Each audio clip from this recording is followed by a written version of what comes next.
Level পেয়ে যাবেন রাগির আটা। এটা খুবই ভালো বাচ্চাদের জন্য। তো বাচ্চাটা সাধারণত রাগির আটা খেতে পারে না, কারণ এটা খুব হার্ড হয় রুটিগুলো। তো এইভাবে দিলে সেটা অনায়াসে খেতে ওদের সুবিধা হয়। রাগির আটা, ময়দা, তারপর দিলাম সুজিও বাচ্চাদের জন্য খুবই ভালো একটা ইনগ্রিডিয়েন্টস। এবার দেবো স্বাদ মতো নুন। আপনারা গোলমরিচ দিতে পারেন।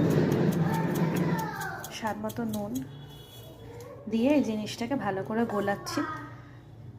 গুলিয়ে কিছুক্ষণের জন্য এটাকে রেস্ট দেব, তারপরে জিনিসটা করব। তাহলে এটাকে গুলিয়ে রেস্ট দিয়ে তারপরে আবার ফিরে আসছি। এটাকে ভালো করে এটা বাইন্ডিং করছি মিক্সটাকে।